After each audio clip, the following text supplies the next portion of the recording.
Assalamualaikum warahmatullahi wabarakatuh.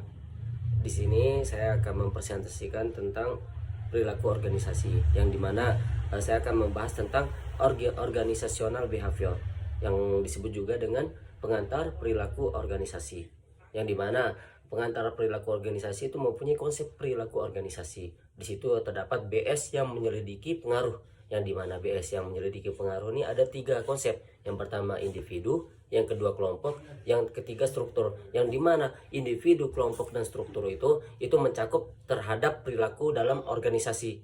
Dan di dalam terhadap perilaku dalam organisasi itu terdapat efektivitas organisasi, kayak gitu. Terus di situ juga ada konsep perilaku organisasi yang lain, yaitu tentang pengertian perilaku organisasi, yang dimana pengertiannya yaitu bidang studi yang mempelajari tentang faktor-faktor yang mempengaruhi bagaimana orang sebagai individu maupun sebagai anggota kelompok berperilaku dalam organisasi, dan bagaimana pengaruhnya terhadap struktur dan sistem organisasi tersebut. Yang dimana juga perilaku organisasi ini mempelajari determinan dalam organisasi, yaitu pertama individu, kelompok, dan struktur. Nah, langsung kita lanjut ke fokus dari perilaku organisasi. Nah, di mana fokus dari perilaku organisasi ini terdapat sikap atau attitude dan tindakan atau action. Yang dimana sikap atau attitude ini terdiri dari kumpulan teori maupun model sebagai ways of thinking tentang fenomena tertentu, yaitu fungsinya untuk menyelesaikan berbagai masalah perilaku manusia dalam organisasi dan untuk memahami berbagai kompleksasi organisasi, kayak gitu. Terus kaitannya dengan manajemen dan dengan perilaku organisasi itu apa?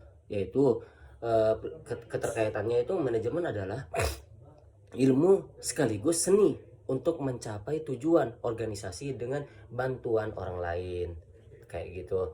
Nah, di mana fungsi manajemen ini yang pertama, satu tuh perancangan atau planning. Yang kedua itu pengorganisasian atau organisasi. Yang ketiga itu penggerakan dan pengarahan. Nah, itu disebut juga directing. Yang keempat itu pengorganisasian dan pengawasan atau disebut juga dengan controlling, kayak gitu. Nah, terus peran manajer ini kayak gimana sih gitu? Peran manajer ini kayak gimana? Yang dimana peran manajer itu terdapat managerial roles. Yang di situ terdapat leader, figures, lesson. Nah, di situ juga ada monitor, disseminator, spokesperson. Nah, itu terdapat information roles. Sedangkan di bagian decisional roles itu terdapat negotiator, resource allocator, disturbance handler, dan entrepreneur, kayak gitu.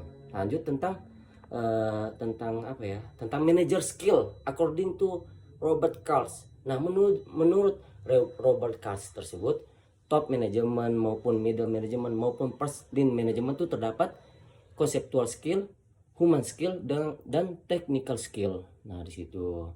Nah, lanjut tentang managerial skill abad 21 menurut Gordon 2002, yang dimana menurut beliau itu terdapat adaptability, yang kedua pengetahuan tentang problem organisasi secara praktis, dan menurut beliau juga kompetensi interkultural, dan selanjutnya itu tentang skill teknologi informasi, dan selanjutnya tentang skill memecahkan masalah, kreativitas, efektivitas, dan interpersonal, kayak gitu. Mungkin lanjut ke pembahasan berikutnya. Selanjutnya kita akan membahas tentang diversity in organization, yang dimana diversity in organization ini juga disebut dengan keragaman dalam organisasi. Nah, terlebih dahulu kita harus mengetahui pengertian dari keragaman tersebut. Keragaman atau diversity adalah suatu istilah yang luas dan frase keragaman tempat kerja atau disebut juga workplace diversity dapat merujuk pada karakteristik apapun yang menyebabkan seseorang berbeda dari yang lainnya. Dari setiap individu memiliki karakteristik berbeda dengan yang lainnya. Karena perbedaan yang ada membuat segala sesuatunya beragam, baik itu ras, suku, agama, usia, dan kelamin. Nah, di situ juga perbedaan ini dapat menimbulkan kebahagiaan dan konflik dalam sebuah organisasi. Nah, di situ juga ada tingkat dari keragaman tersebut, yang dimana tingkat keragaman ini ada dua fase. Yang pertama itu surface level diversity, Yang kedua, depth level diversity.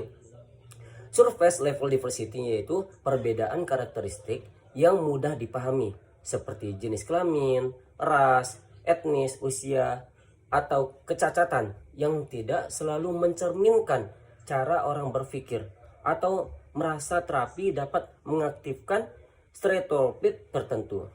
Nah, yang kedua tuh depth level diversity, yaitu perbedaan nilai-nilai dan preferensi kerja yang semakin penting untuk menentukan kesamaan saat orang-orang mengenal satu sama lain dengan lebih baik.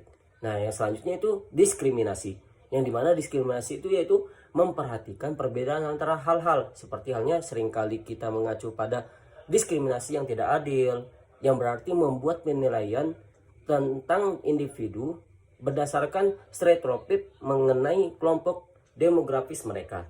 Selanjutnya tentang karakteristik biografis. Yang pertama itu tentang umur atau age, yang dimana umur merupakan ciri yang relevan sebagai tenaga kerja. Pekerja yang lebih tua memiliki kekayaan pengetahuan dan pengalaman. Sejumlah kualitas positif yang dimiliki pekerja yang lebih tua terhadap pekerjaannya, seperti pengalaman, penilaian, etika kerja yang baik, dan komitmen terhadap kualitas. Tetapi, pekerja yang lebih tua juga dinilai kurang fleksibel, sulit menerima teknologi baru, dan produktivitas menurun seiring dengan usia. Yang kedua yaitu tentang gender atau jenis kelamin, yang dimana dalam mempelajari gender di tempat kerja, telah ditemukan bahwa ada sedikit perbedaan antara laki-laki dan perempuan yang mempengaruhi kinerja pekerjaan. Banyak persepsi yang mengatakan laki-laki memiliki kinerja yang lebih baik dari perempuan. Akan tetapi nyatanya, dalam sebuah studi meta-analisis terbaru atas kinerja menemukan bahwa wanita meraih skor yang sedikit lebih tinggi dibandingkan pria dalam ukuran-ukuran kinerja. Tidak ada perbedaan dari pria dan wanita yang konsisten dalam kemampuan memecahkan masalah. Keahlian analisis, dorongan kompetitif, motivasi, dan kemampuan bersosialisasi atau kemampuan belajar. Yang ketiga itu yaitu tentang ras dan etnis, yang dimana kita telah melihat orang-orang mendefinisikan dirinya dari sesi ras dan etnis. Banyak membawa sebuah identitas, budaya, dan yang kuat juga sebuah hubungan dengan budaya atau nenek moyang, keluarga, atau masa muda yang bertahan sepanjang waktu. Tidak perlu individu itu berada dalam dunia. Orang-orang memilih identitas budayanya, dan mereka juga memilih beberapa dekat. Mereka mengobservasi norma-norma budaya tersebut. Yang keempat yaitu disabilitas. Beberapa pekerja jelas tidak ada diakomodasi untuk beberapa penyandang disabilitas. Misalnya, hukum dan akal mengakui bahwa seorang buta tidak dapat menjadi sopir bus. Salah satu aspek yang paling kontroversial adalah profesi yang mensyaratkan pemberi kerja untuk memberikan akomodasi yang sesuai untuk orang dengan disabilitas psikiatrik. Oleh karena itu, prasangka negatif pemberi kerja, banyak penderita gangguan mental enggan mengungkapkan keadaannya sehingga menyembunyikan masalah tersebut. Yang kelima itu masa kerja, yang dimana beberapa isu lebih disebabkan oleh miskonsepsi dan spekulasi dibandingkan dampak dari senioritas pada kinerja. Tinjauan ekstensif telah dilakukan terhadap hubungan senioritas produktivitas. Jika kita mengartikan senioritas sebagai waktu dalam pekerjaan tertentu, bukti terkini menunjukkan sebuah hubungan yang positif antara senioritas dan produktivitas kerja. Jadi, masa kerja dinyatakan sebagai pengalaman kerja, dilihat sebagai sebuah predikator yang baik pada produktivitas pekerja. Selanjutnya yaitu yang keenam, ini agama, yang dimana tidak hanya orang-orang yang religius dan non-religius yang mempertanyakan sistem kepercayaan satu sama lain. Seringkali orang-orang dengan kepercayaan yang berbeda berkonflik. Hukum federal Amerika Serikat yang melarang pemberi pekerja mendiskriminasikan pekerja berdasarkan agamanya. Dengan sangat sedikit pengecualian, meskipun demikian, itu tidak berarti bahwa agama bukanlah isu dalam perilaku organisasi. Yang ketujuh, yaitu tentang orientasi seksual dan identitas gender. Untuk identitas jenis kelamin ini, perusahaan semakin menempatkan kebijakan-kebijakan untuk mengelola bagaimana organisasi mereka memerlukan pekerja-pekerja mereka yang disebut transgender. Oleh karena itu, ketika waktu telah berubah dengan pasti, orientasi seksual dan identitas jenis kelamin tetap menjadi perbedaan individu yang menerima perlakuan sangat berbeda menurut hukum kita dan diterima cukup berbeda dalam organisasi berbeda. C. Kemampuan. Yang dimana kemampuan ini terdapat pertama itu kemampuan intelektual, yang kedua tentang kemampuan fisik. Nah, di situ. Terus di situ juga ada the rights of disabilities. Nah, seperti itu. Masih banyak penjelasan-penjelasan tentang diversity in organization. Lanjut mungkin kita ke implementasinya ya, implementasi diversity management strategisnya, yang dimana itu terdapat attacking, selecting, developing, and retaining deserved employees. Salah satu metode untuk meningkatkan keragaman tenaga kerja adalah dengan menargetkan atau merekrut peserta ke kelompok demografis tertentu yang kurang terwakilkan dalam angkatan kerja. Pada saat perekrutan, manajer yang mempekerjakan pekerja menilai keadilan dan objektivitas dalam memilih karyawan dan fokus pada potensi produktivitas rekrutan baru. Manajer dalam menilai pemohon kerja saat perekrutan perlu memprioritas kebijakan non-diskriminasi. Nah, seperti itu. Nah, di situ juga kita bisa melihat tentang diversity in groups, yang dimana dengan adanya keberagaman, apakah suatu kerjasama akan lebih baik atau lebih buruk, tidak ada yang buruk dan baik, melainkan dari sifat individu itu sendiri. Orang yang rajin maupun yang pintar dan suka bekerja keras akan sangat baik kinerjanya saat dibantu oleh orang yang memiliki sifat yang seragam pula. Namun jika diprasangkaan dengan orang yang memiliki sifat yang seragam pula, namun jika diprasangkan dengan orang yang memiliki sifat tidak suka bekerja keras, maka dalam hal ini keberagaman akan membuat situasi yang menjadi lebih buruk. Maka dari itu, dalam hal ini sifat individulah yang seragam. Masalah keberagaman anggota tidaklah menjadi masalah. Dalam kasus ini, perbedaan bisa menjadi kekuatan. Kelompok individu dengan berbagai jenis keahlian dan pendidikan lebih efektif daripada kelompok homogen. Kelompok individu yang beragam akan jauh lebih efektif jika para pemimpin dapat menunjukkan bagaimana anggota memiliki kepentingan bersama dalam kesuksesan kelompok tersebut. Nah, di situ.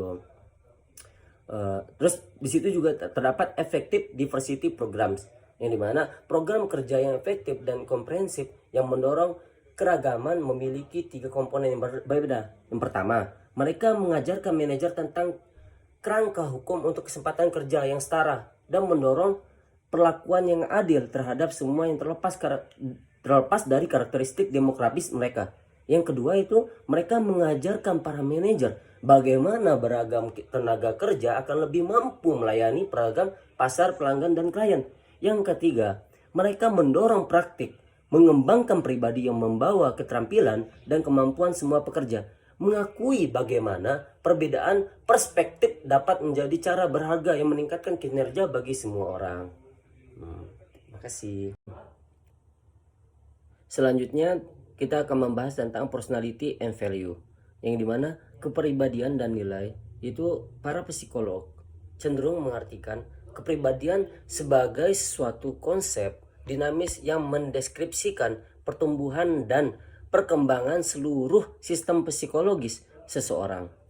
Terus faktor yang mempengaruhi kepribadiannya itu ada 2. Yang pertama faktor keturunan maupun faktor lingkungan, yang dimana faktor keturunan ini ada beberapa, seperti pertama itu berfokus pada penyokong genetis dari perilaku dan temperamen anak-anak.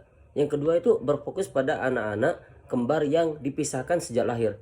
Yang ketiga yaitu meneliti konsistensi kepuasan kerja dari waktu ke waktu dan dalam berbagai situasi. Selanjutnya yaitu tentang faktor lingkungan, yang dimana faktor lingkungan ini adalah dimana tempat kita tumbuh dan dibesarkan, norma dalam keluarga, teman-teman, dan kelompok sosial, dan pengaruh-pengaruh lain yang kita alami. Terus sifat-sifat kepribadian itu di situ terdapat tentang extravert versus introvert. Dan yang kedua itu sensitif versus intuitif. Yang ketiga itu pemikir versus perasa. Yang keempat tuh memahami versus penilai. Itu terdapat dari sifat-sifat kepribadian. Nah, terus bagaimana cara kita menilai kepribadian tersebut? Yaitu alasan kenapa seseorang manajerial perlu mengetahui bagaimana cara menilai pekerjaan adalah karena penelitian menunjukkan bahwa tes-tes kepribadian sangat berguna dalam membuat keputusan perekrutan gitu. Terus ada tiga cara utama untuk menilai kepribadian tersebut. Yang pertama yaitu survei mandiri, yang kedua itu tentang survei peringkat oleh pengamat, yang ketiga itu ukuran proyeksi atau source Inkberg test, dan thematic perception test type TAT. Adapun sifat kepribadian yaitu mempengaruhi perilaku organisasi.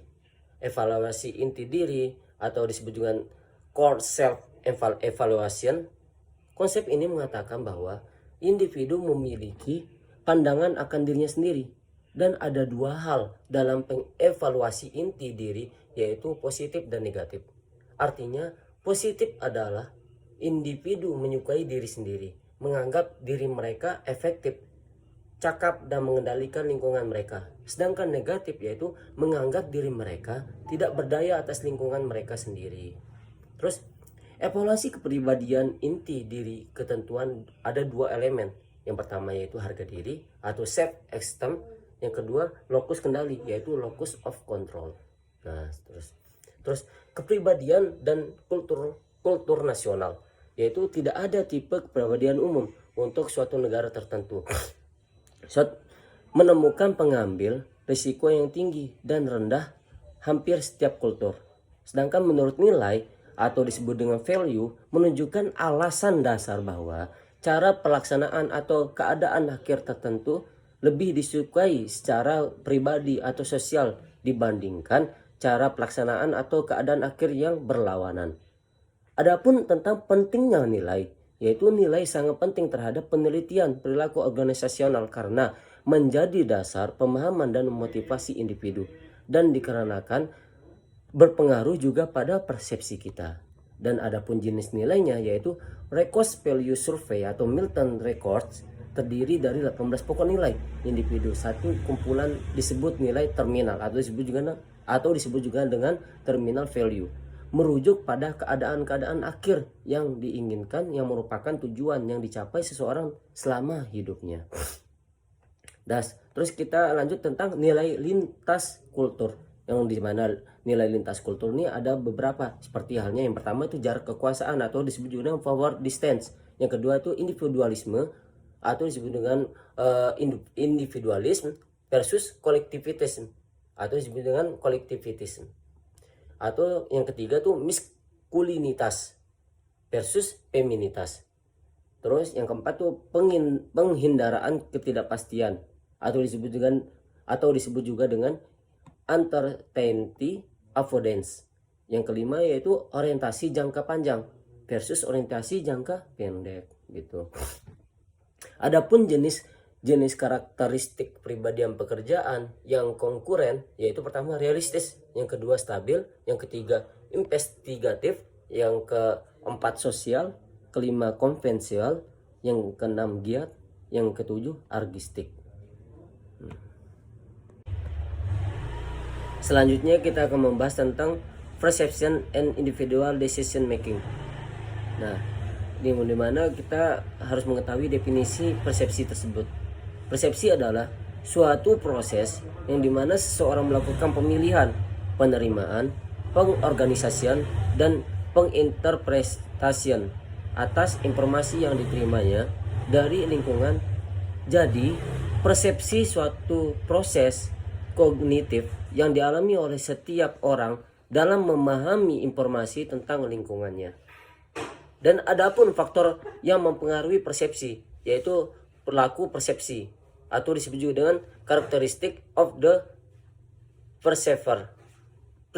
Perilaku persepsi adalah penafsiran seorang individu pada suatu objek yang dilihatnya akan sangat dipengaruhi oleh karakteristik pribadinya sendiri. Di antaranya sikap, motif, kepentingan atau minat, pengalaman masa lalu, dan pengharapan.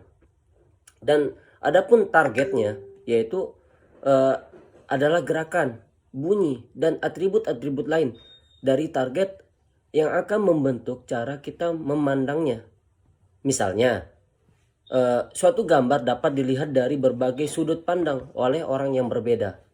Selain itu, objek berdekatan akan dipersepsikan secara bersama-sama pula. Terus, adapun tentang situasinya.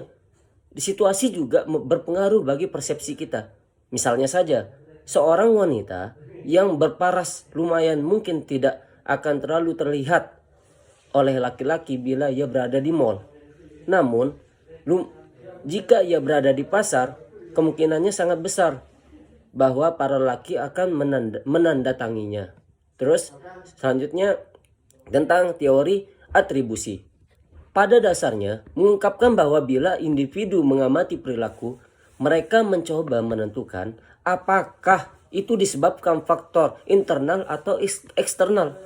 Misalnya saja, mencoba menentukan apakah disebabkan faktor misalnya saja persepsi kita terhadap orang akan dipengaruhi oleh penyebab-penyebab internal, karena sebagai manusia mereka mempunyai keyakinan atau maksud dan motif-motif di dalam dirinya.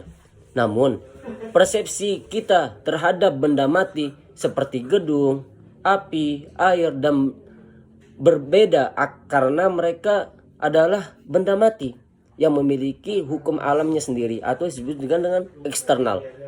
Penentuan apakah perilaku ini merupakan penyebab eksternal atau internal tergantung pada 3 faktor. Yang pertama, kekhususan, konsensus, maupun konsistensinya. Nah, terus selanjutnya tentang jalan pintas yang sering digunakan dalam menilai orang lain. Yang pertama itu persepsi selektif, yang dimana orang-orang secara selektif menafsirkan apa yang mereka saksikan berdasarkan kepentingan, latar belakang, dan sikap. Selanjutnya tentang efek halau, menarik suatu kesan namun umum mengenai seseorang individu berdasarkan suatu karakteristik tunggal. Gejala ini sering terjadi ketika mahasiswa menilai dosen mereka di ruang kuliah. Jadi dosen akan dinilai pendiam, banyak pengetahuan, populer, tetapi gayanya kurang bersemangat. Ia akan dinilai lebih rendah mengenai karakteristik yang lain. Subjek membiarkan suatu ciri tunggal mempengaruhi seluruh kesan mereka dari orang-orang yang dinilainya. Yang ketiga itu efek-efek kontras. Evaluasi tentang karakteristik seseorang yang dipengaruhi oleh perbandingan-perbandingan dengan orang lain yang baru ditemui, yang mendapat nilai lebih tinggi atau lebih rendah untuk karakteristik-karakteristik yang sama. Terus selanjutnya tentang proyeksi, yaitu proyeksi menghubungkan karakteristik-karakteristik diri sendiri dengan individu lain. Mudah untuk menilai orang lain jika kita mengasumsikan mereka serupa dengan kita. Kecenderungan untuk menghubungkan karakteristik sendiri kepada orang lain dapat memutarbalikkan persepsi yang dibuat mengenai orang lain. Yang kelima yaitu stereotip, yang dimana menilai seseorang berdasarkan persepsi tentang kelompok di mana ia bergabung. Contohnya, seorang pengusaha yang sedang mencari manajer, Anda akan mencari manajer yang suka bekerja keras dan dapat mengatasi masalah dan baik. Selanjutnya tentang penerapan persepsi dalam organisasi, yang dimana persepsi memiliki banyak konsekuensi bagi organisasi. Di dalamnya orang-orang selalu menilai, orang-orang yang selalu saling menilai. Berikut ini adalah penerapan yang lebih jelas. Yang pertama tentang wawancara karyawan. Terus yang kedua tentang pengharapan kinerja. Yang ketiga tentang evaluasi kinerja. Yang keempat tentang upaya karyawan. Selanjutnya tentang kesetiaan karyawan. Dan selanjutnya tentang pembentukan profil. Hubungan antara persepsi dan pengambilan keputusan individual. Pengambilan keputusan individual, baik di tingkat bawah maupun atas, merupakan suatu bagian yang penting dari perilaku organisasi. Tetapi bagaimana individu dalam organisasi mengambil keputusan dan kualitas dari pilihan mereka sebagian besar dipengaruhi oleh persepsi mereka sendiri. Terus selanjutnya tentang pengambilan keputusan. Keputusan merupakan suatu pemecahan masalah sebagai suatu hukum situasi yang dilakukan melalui satu pemilihan alternatif dari berbagai alternatif. Pengambilan keputusan adalah suatu pemilihan alternatif terbaik dari berbagai alternatif secara sistematis untuk ditindaklanjuti sebagai suatu cara pemecahan masalah. Selanjutnya kita akan membahas tentang motivasi dan konsep. Motivasi adalah suatu proses seorang individu dalam berperilaku sedemikian rupa sehingga mau bekerja atau bertindak demi tercapainya tujuan organisasi. Tujuan organisasi yaitu untuk menggerakkan atau menggugah seseorang agar timbul keinginan dan kemauannya untuk melakukan sesuatu sehingga dapat memperoleh hasil atau mencapai tujuan tertentu. Bagi seorang manajer, tujuannya adalah untuk menggerakkan pegawai atau bawahan dalam usaha meningkatkan prestasi kerjanya sehingga tercapai tujuan organisasi yang dipimpinnya dengan baik dan benar.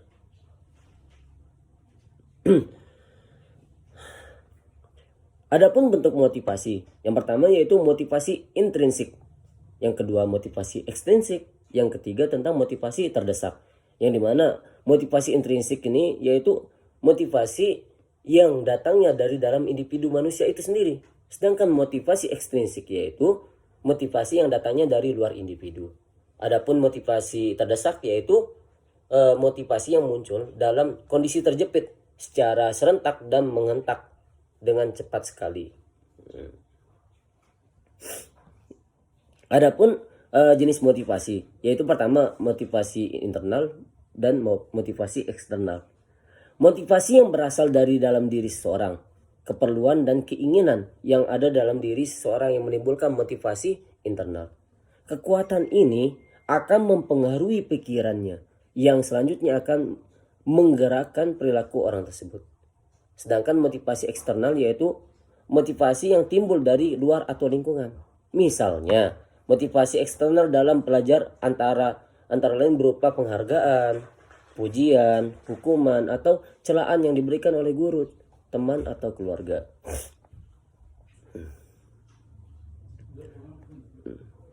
Teori motivasi menurut kebutuhan Abraham Maslow, yang dimana yang pertama itu kebutuhan fisiologis atau file seperti sandangan, pangan, papan, seks, dan kebutuhan pokok ragawi lainnya. Yang kedua, kebutuhan rasa aman. Yang ketiga, kebutuhan sosial seperti berkumpul dan berkawan. Yang keempat, kebutuhan penghargaan seperti harga diri, otonomi, prestasi, status, pengakuan, dan perhatian. Selanjutnya, kebutuhan aktualisasi diri seperti pengembangan potensi secara maksimal. Sedangkan menurut teori X dari teori Y Douglas McGregor yaitu mengemukakan dua pandangan yang berbeda tentang manusia. Yang satu pada dasarnya negatif, sementara yang lain adalah positif. Menurut teori X, manajer mengandalkan karyawan atau manusia itu negatif, seperti halnya tidak suka pekerjaan, bermalas-malasan, tak suka tanggung jawab, mengedepankan keamanan di atas semua faktor lain. Maka karyawan yang harus dipaksa agar diprestasi. Menurut teori Y, karyawan cenderung positif seperti halnya suka pekerjaan, kreatif, bertanggung jawab, dan inovatif. Selanjutnya, teori dua faktor Frederick Herzberg. Hubungan seorang individu dengan pekerjaan adalah mendasar dan bahwa sikap seseorang terhadap pekerjaan bisa dengan sangat baik menentukan keberhasilan atau kegagalan. Teori dua faktor adalah teori yang menghubungkan faktor-faktor intrinsik maupun faktor-faktor ekstrinsik.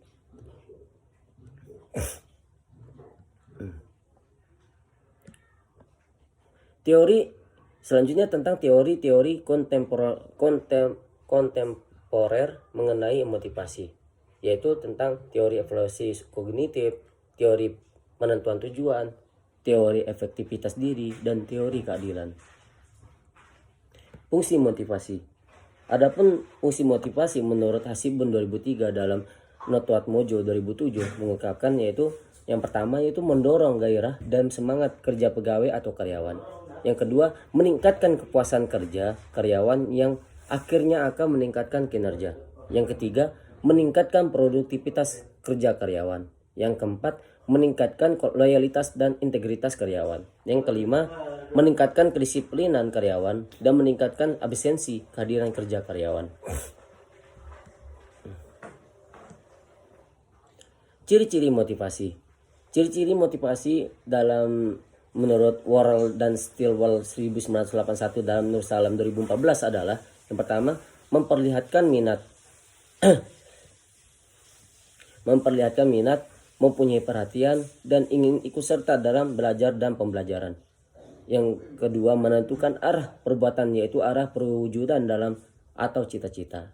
Yang ketiga yaitu menseleksi perbuatan kita, artinya menentukan perbuatan-perbuatan yang mana yang harus dilakukan, yang dimana perbuatan tersebut haruslah serasi guna mencapai satu tujuan. Selanjutnya mengenai motivasi dari konsep ke aplikasi. Nah, bagaimana Anda membuat teori goal setting berjalan? Yang pertama yaitu teori goal setting menyatakan bahwa niat yang dinyatakan sebagai tujuan dapat menjadi sumber utama dari motivasi kerja. Dan yang kedua itu ada tingkat keyakinan yang tinggi bahwa tujuan yang spesifik dapat meningkatkan kinerja dan bahwa tujuan yang sulit dicapai bila diterima penghasilan kinerja yang lebih tinggi daripada tujuan yang mudah dicapai. Terus selanjutnya tentang pernyataan di atas jawabannya adalah terapkan program manajemen by objektivitas. Nah selanjutnya itu kita harus mengetahui tentang MBO. MBO menekankan pada tujuan secara partisipatif yang dapat dinyatakan, dibuktikan dan diukur. MBO diajukan oleh Peter Drucker sebagai alat untuk memotivasi orang sebagai alat untuk mengendalikan mereka. Daya tarik MBO terletak pada penekanannya dalam pengubahan tujuan menyeluruh organisasi ke dalam tujuan yang lebih spesifik bagi unit organisasi dan anggotanya secara individu, dan menjalankan konsep tujuan melalui proses yang dengannya tujuan mengalir ke bawah dalam organisasi. Dan adapun aliran dan tujuan, yaitu tujuan menyeluruh organisasi tersebut diterjemahkan ke dalam tujuan yang lebih spesifik dan seterusnya. Selanjutnya hasilnya adalah suatu hierarki tujuan yang mengaitkan tujuan pada satu tingkat tertentu ke tujuan pada tingkat berikutnya. Dan MBO bagi karyawan memberikan tujuan kinerja pribadi yang spesifik. Kontribusi spesifik setiap karyawan, yang dimana setiap orang memiliki kontribusi spesifik yang dapat diidentifikasi dalam membuat kinerja unitnya. Jika semua individu tersebut mencapai tujuan mereka, maka tujuan unit mereka dapat diraih dan tujuan keseluruhan organisasi akan menjadi kenyataan. Nah, terus contoh tujuan spesifik, yaitu contohnya tidak cukup hanya keinginan memotong biaya, memperbaiki pelayanan, atau meningkatkan kualitas. Bahasa diubah ke dalam tujuan nyata yang dapat diukur dan dievaluasi, seperti pemotongan biaya sebanyak 7%, peningkatan pelayanan dengan memastikan bahwa semua pesanan melalui telepon diproses dalam 24 jam sudah diterima, atau meningkatkan kualitas dengan menjaga tingkat pengembalian barang kurang dari 1% penjualan. Pengambilan keputusan partisipatif dan periode waktu. Tujuan tidak ditentukan secara sepihak oleh bos, dan tujuan ditentukan secara partisipatif. Atasan dan bawahan secara bersama-sama memilih tujuan dan menyepakati bagaimana hal-hal tersebut akan diukur. Setiap tujuan memiliki periode waktu khusus berapa lama tujuan mereka tersebut akan diselesaikan. Biasanya 3 bulan, 6 bulan atau 1 tahun. Jadi bos dan karyawan memiliki periode waktu yang ditentukan untuk mencapai tujuan tersebut. Umpan balik terhadap kinerja. MBO mencoba memberikan umpan balik secara terus-menerus pada perkembangan dalam mencapai tujuan, sehingga setiap individu dapat memonitor dan memperbaiki tindakan-tindakan mereka sendiri. Umpan balik yang terus-menerus yang dilampirkan dengan evaluasi manajerial berkala yang lebih formal terjadi pada puncak organisasi maupun pada tingkat dasar organisasi. Adapun contoh monitoring laporan, yaitu wakil direktur penjualan mempunyai tujuan bagi setiap penjualannya dan bagi masing-masing produk utamanya. Dia akan memonitor laporan penjualan secara terus-menerus untuk melihat kemajuan terhadap tujuan definisi penjualannya. Serupa dengan itu, manajer penjualan distrik mempunyai tujuan. Begitu pula setiap tenaga penjualan di lapangan. Umpan balik dalam hal penjualan dan kinerja diberikan untuk membuat semua orang tahu bagaimana keadaan mereka. Pada rapat penilaian informal, para atasan dan bawahan dapat mencermati perkembangan terhadap pencapaian tujuan dan diperoleh umpan balik berikutnya. Terus selanjutnya tentang ketidaksesuaian MBO dan goal setting, yang dimana yaitu masalah terkait dengan partisipasi MBO sangat menyokong partisipasi, sedangkan teori goal setting menunjukkan bahwa melibatkan bawahan dalam menetapkan tujuan seringkali berhasil secara biasa saja. Namun manfaat utama pengguna partisipasi mendorong individu untuk menetapkan tujuan yang lebih sulit.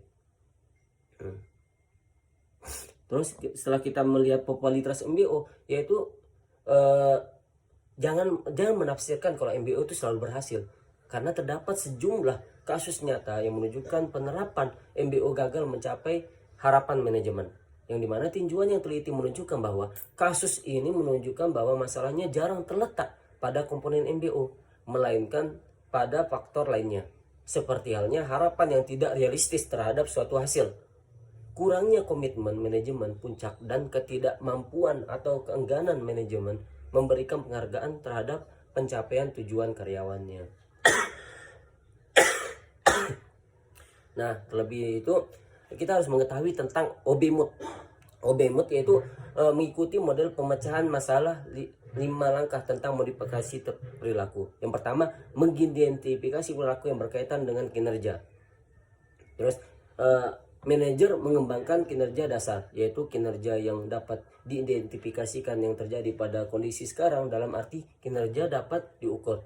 Misalnya kinerja 45% dari produk dikontainerkan dalam pengiriman. Yang ketiga itu melakukan analisis fungsi untuk mengidentifikasi suatu konsekuensi perilaku kinerja. Yang keempat, begitu analisis fungsional selesai, manajer siap untuk mengembangkan atau melaksanakan strategi intervensi untuk menguatkan kinerja yang diinginkan dan memperlemah perilaku yang tidak diinginkan. Contohnya, teknologi kinerja diubah dengan membuat daftar pengepakan dan penghitungan tingkat penggunaan kontainer yang sebelumnya belum pernah ada. Nah, selanjutnya yang kelima yaitu langkah terakhir adalah mengevaluasi perbaikan kinerja. Dalam hal ini, perbaikan langsung dalam tingkat penggunaan kontainer menunjukkan adanya perubahan perilaku. Perubahan tersebut misalnya meningkat 90% dan tetap pada tingkat itu, yang mengidentifikasikan bahwa terjadi proses pembelajaran, yaitu karyawan mengalami perubahan perilaku yang relatif permanen. Cukup sekian presentasi perilaku organisasi yang dapat saya sampaikan. Kiranya kalau ada tutur kata yang salah dimohon maafkan. Assalamualaikum warahmatullahi wabarakatuh. Salam dan bahagia.